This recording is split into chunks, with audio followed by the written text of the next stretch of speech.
Hello guys, welcome to Warrior. Today we are here with one of the most respected MMA coaches in America, Montoya. First of all, thank you for your time. Uh, I really appreciate it. It's an honor for me to be here and to talk with you today.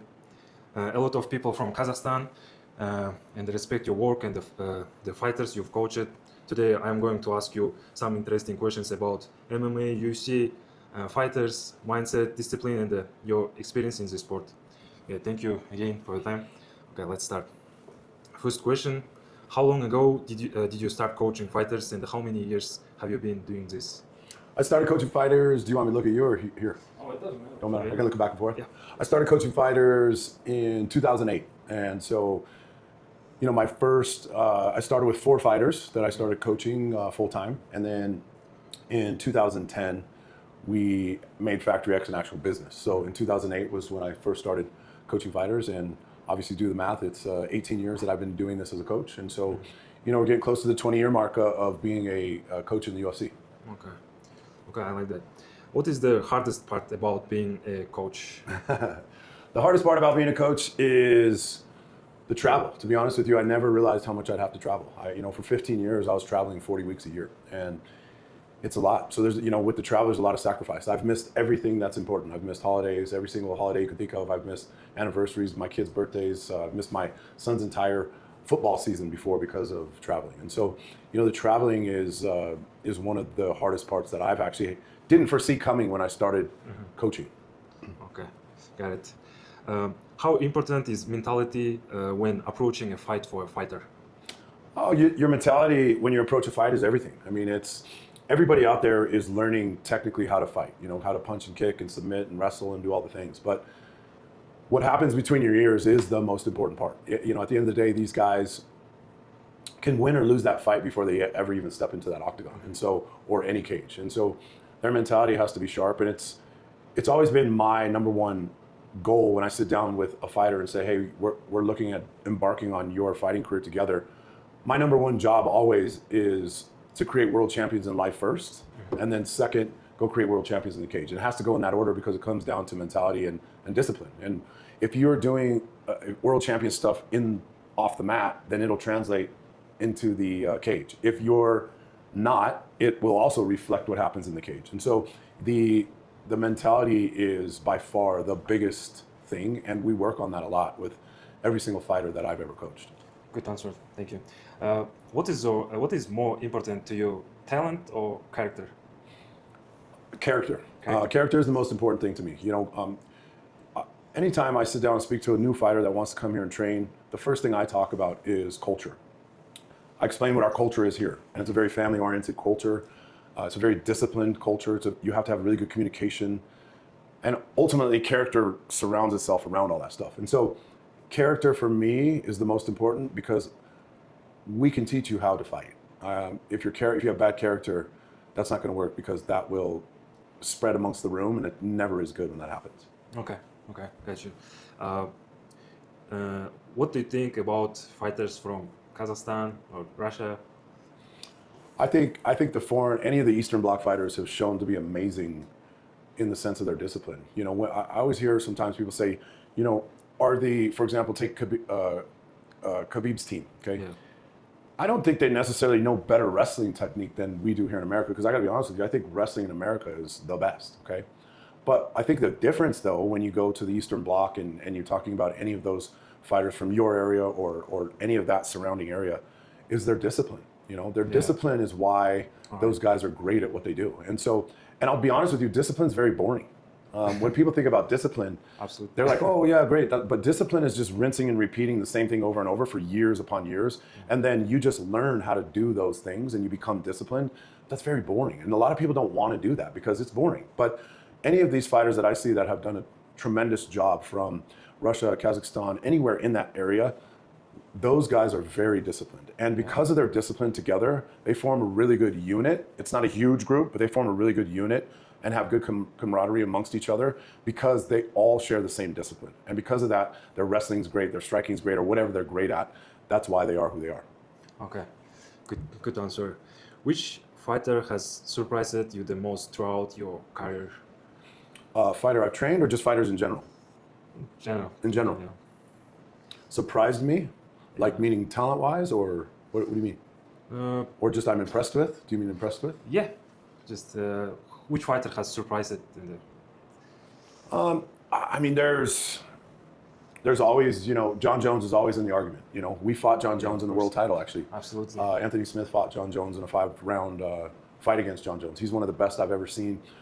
The hardest fighter as a coach, I've ever had to game plan against because he doesn't have many holes. And so, if at all, to be honest with you. And so, he is amazing. Another fighter I'm always a huge fan of was BJ Penn. BJ Penn just had that killer instinct that I love. Another current fighter that I absolutely just love is Bobby Green.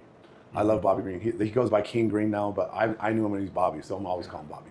And no offense to him, but I love him in the sense of he purely and just truly loves fighting. And you can tell when he gets in there, and I love his swag, and I love how he does it, and I love how he bounces back even when he's not victorious, and I love how he's humble when he wins. And he has a lot of character and swag about him, but I've met Bobby in person and talked to him in person.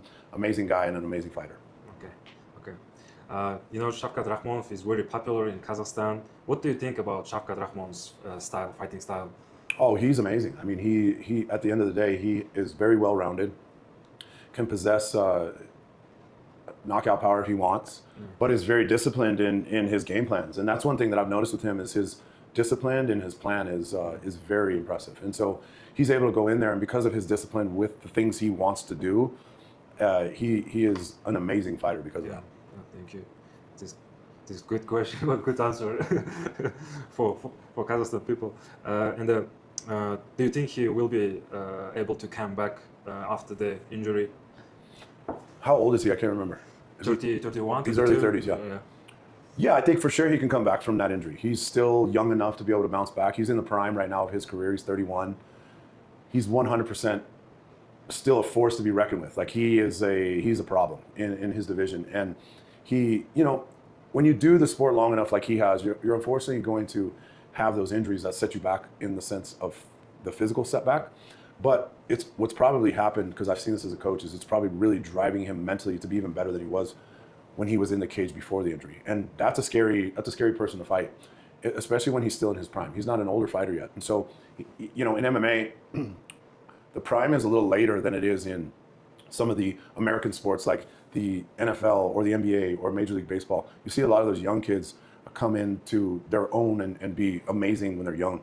MMA, it takes a little longer because you have to match all of the mixed martial arts. They got to get really good at all those, and it takes a while. And then they physically mature into their late 20s, into their early to mid 30s, and that's their prime. The later 20s to the mid 30s is their prime. And so what happens is all that IQ that they had to learn and their body maturity matches, and you got someone just like RAKHMONOV who's got that all going on for him. Okay, that's true.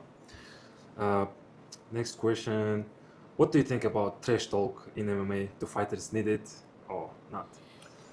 Trash talk in MMA is interesting because if you're a purist in fighting, you probably don't enjoy it. The problem is that the fighters have realized something that they had to grab onto, that fighting isn't just about your skills in the cage. It's actually about, there's an entertainment value there that they've been rewarded for talking trash. And so the ones that do it consistently get paid more, get bigger opportunities, get more sponsors, get more eyes on them. And so they're like, well, wow, this is a pathway with what I'm doing to better my position, my family's position, etc. And so they use that as a vehicle because of the entertainment portion that has surrounded fighting. And if you're a purist, you don't love that about it. You would rather them show up hungry, humble as a martial artist, and then go prove who can go win this fight. As a purist, that's what you want to see. But on the entertainment side, the entertainment side has pushed them to say, if you don't do this, you could be a great fighter, but you'll get lost in the shuffle. People won't remember you. You don't get paid as much. And at the end of the day, some fighters are still that way, and it's okay. But the guys that are talking all the time are always in the media, getting paid more, getting great opportunities on cards, and getting really good like keynote spots on those cards. And so it's hard for guys to shy away from that because there's massive benefit there. Yeah, makes sense. What is more important today, hype or skills? Skills. It's still skills. Even like I was saying earlier in the question, it's an entertainment business. But at the end of the day, if you don't have the skills, it doesn't matter what you say. If You can say all you want, but if you can't back that up, then with your skills, then it's not. You're irrelevant essentially. I agree with you. What is sorry? Can a poor guy with no connections still make it to the UFC? No connections meaning what? With no connections still make it into the UFC? Like you mean no connections? Like they? I guess I don't understand. Just poor guy in the he wants to UFC, but he hasn't connections. You know. Yeah, so the answer is yes, he can. He has to go, it's like anything in life. You got to go surround yourself with the right people to help you advance, right? And so if you have the skills, like you were asking earlier, what's more important? The skills, if you have the skills or you're at least willing to work on the skills daily, then a kid like that, all they need to do is just go find the right people and culture to surround themselves with that have been where they want to go. So if you want to go climb Mount Everest, you better find somebody that has climbed Mount Everest to help you go do that, right? And so it's the same thing in MMA. If you want to go to the UFC and you want to stay in the UFC and have a good time period there to maximize your skill set and your finances, then you go surround yourself with people that have been there and consistently do that with people. So the answer is yes, but they have to go seek. They have to go find it. Okay, got it. How important is management in a fighter's career? Oh man. You can answer briefly. It's important or not? Yeah, I think it's tough. There is a time and place for management for sure. I think that it's a necessary evil. Okay. What is more important to you, for you, UFC belt or money? Or both? You're saying for me personally? Yeah. An accomplishment is more important than money, you know. So whether it's a UFC belt or winning your next fight or being an amazing man, an accomplishment, it way outweighs money. If you do something only for money, you won't find purpose. You'll be actually more disappointed. And so an accomplishment like a UFC belt but I think sometimes we put too much weight on an actual UFC belt. Does that make sense? Yeah.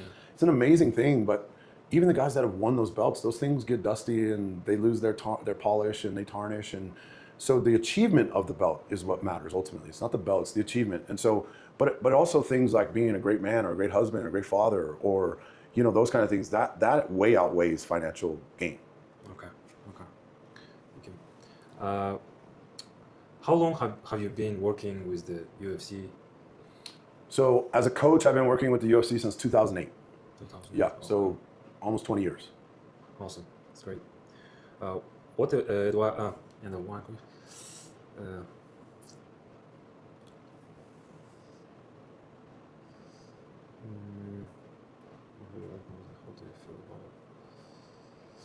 Do you think a fighter coming from overseas can become a UFC champion while training in this gym? While training at Factory X? Yeah. Do I think a foreign fighter could come overseas, train at Factory X, and become a world champion? That's the question? Yeah. 100%. And I say that with conviction because I've done it.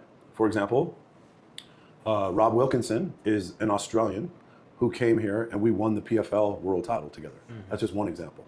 But I've done that over the last 20 years. I have taken in many foreign fighters and coached them into amazing fighters. So yes, the answer 100% is yes. The question I would have for the fighter is, are you willing to make that sacrifice for a good amount of time away from what's comfortable, meaning your country, to come here and do that? Because that's the hardest part for foreign fighters, is to leave what's comfortable, meaning home, and everything they're used to, the food, the language, the people, the culture, the whole thing. Are you willing to do that and come here, sacrifice that for the bigger gain, which is become an amazing man and an amazing fighter? That's the question that foreign fighters, I think, have to ask, whether they train here or any other gym away from home. Okay. Yeah, that's true. I agree. That's what qualities does a foreign fighter need to succeed in your gym? Succeed in your gym, yeah. A foreign fighter or any fighter is going to have a few things. They're going to have consistency, vast sacrifice, massive amount of commitment and discipline.